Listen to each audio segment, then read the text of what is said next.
বন্ধুরা, আপনারা যারা আমার ইউটিউব চ্যানেল দেখেন, আপনারা হয়তো আগে দেখেছিলেন যে আমি আমার ছাদ বাগানে কিন্তু কাটোয়ার অরিজিনাল লাল আলু লাগিয়েছিলাম। দেখুন বন্ধুরা, প্রথমে বলবো কাটোয়ার অরিজিনাল লাল আলু যেটা মানে কাটোয়ার লাল টুকরো, সেটা কিন্তু স্বাদে এবং আপনার দেশীয় প্রজাতির দিক থেকে কিন্তু অসাধারণ। আমাদের এখানে যে আলু সব থেকে বেশি স্বাদের হয় আর কি, আমরা সবাই জানি চন্দ্রমুখী, তার থেকে কিন্তু এই কাটোয়ার লাল টুকরো আলু অত্যন্ত ভালো টেস্ট। এখন আমি প্রথম যেহেতু এই বীজ কালেক্ট করতে পারিনি সঠিকভাবে, মানে প্রথম দিকে যদি আলু লাগাতাম এই আলুর ফলন আরও অনেক ভালো হতো। আমি আপনাদের দেখাচ্ছি বন্ধুরা আলুর ফলন কতটা হয়েছে।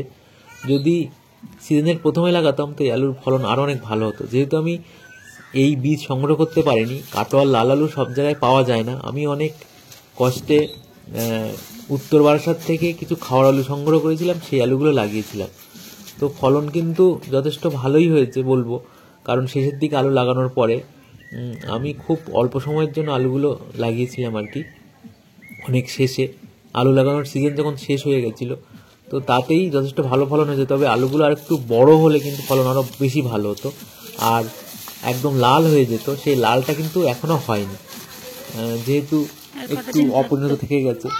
তো এবার বন্ধুরা, কেন আপনারা কাটোয়ার লাল আলু লাগাবেন, বিশেষ করে যারা কৃষক বন্ধুরা তাদেরকে আমি বলবো যে যারা বেশি পরিমাণে আলু চাষ করতে চাইছেন, দেখুন হয়তো দেশি আলু একটুখানি ফলন কম হয়, কিন্তু এই যে কাটোয়ার লাল টুকরো আলু, এই আলুর কিন্তু ফলন অনেক ভালো হয়।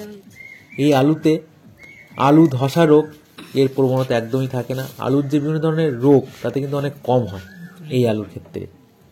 এবং আরও একটি বিষয়, এই আলু কিন্তু সারা বছর দাম অনেক বেশি থাকে। আপনারা যারা এই ধরনের আলু কেনেন তারা জানেন যে সারা বছরই কিন্তু এই আলুর দাম অনেক বেশি থাকে। বিশেষ করে 40 টাকা এই আলুর কিলো থাকে। এবং এর আরেকটা ভালো গুণ হচ্ছে এই আলু সহজে নষ্ট হয় না। যেমন ধরুন, আপনারা এখন বাজার থেকে যে আলুগুলো কিনছেন সেই আলুর দাম অনেক কম, কিন্তু কিনে রাখলে কিন্তু নষ্ট হয়ে যায়, কিন্তু এই আলু সহজে নষ্ট হয় না।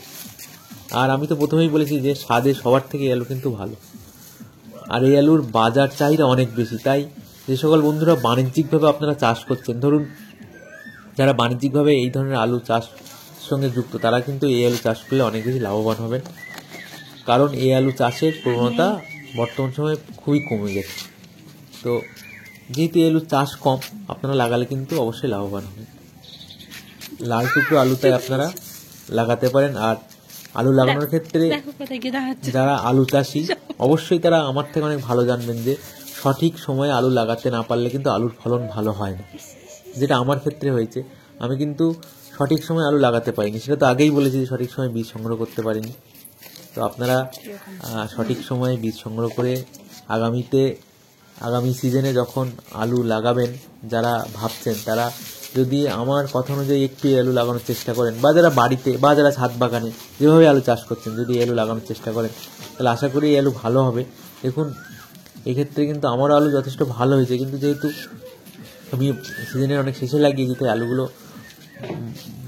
পরিণত বা বড় করতে পারিনি। তার আগে কিন্তু আলু গাছগুলো মারা গেছে বা শুকিয়ে গেছে, যেহেতু এখন প্রচণ্ড গরম চলে এসছে আলু গাছগুলো রাখতে পারিনি, এই জন্যই ভিডিওটি করা। এখানে বন্ধুরা দেখুন, আমি প্রথমেই বলি যে আপনাদেরকে অতিরঞ্জিত করে বলা বা বেশি করে বলা এরকম কোনো ব্যাপার নেই। আমি যেটুকুনি পেরেছি, যেমনভাবে আলু চাষ করেছি সেটুকুনি আপনাদের বলেছি। তো চাইলে আপনারা অবশ্যই এই ধরনের আলু চাষ করুন।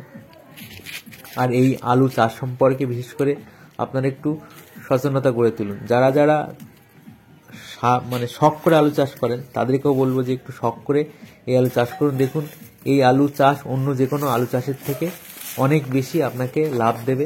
আর আমি আগেও বলেছি যে এই আলুর কিন্তু রোগের প্রবণতা অনেক কম থাকে, অর্থাৎ যে আলুতে যে আলু ধসা রোগ থেকে শুরু করে বিভিন্ন ধরনের রোগের প্রবণতা থাকে, এই আলুর ক্ষেত্রে কিন্তু সেই প্রবণতা অনেক কম। আর আলু চাষের ক্ষেত্রে আমার যারা ছাদ বাগানে করছেন তাদের জন্য একটু ব্যক্তিগত পরামর্শ,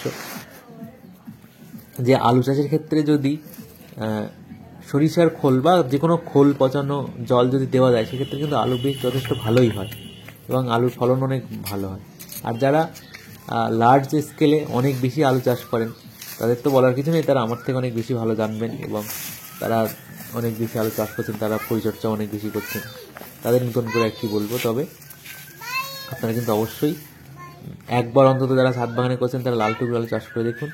লাল টুকরো আলু কিন্তু আবার বলবো যেমন খেতে সুস্বাদু, তেমনি কিন্তু একদম দেশীয় প্রজাতি, আর দেশীয় প্রজাতির যে কোনো বিট আমাদের কিন্তু শরীরের পক্ষে খুবই ভালো। তাই বাড়িতে আলু চাষ করলে অবশ্যই লাল টুকরো চাষ করুন।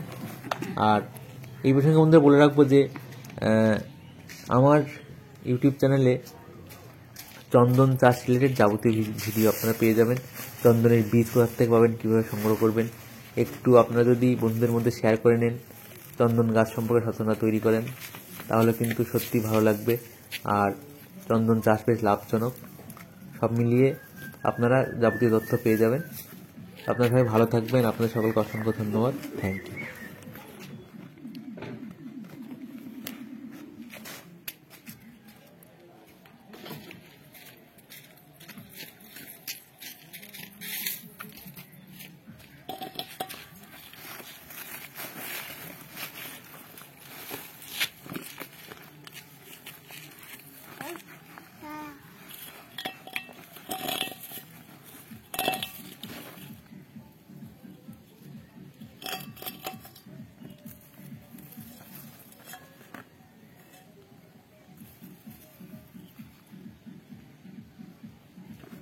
ফেলে দিচ্ছে মনে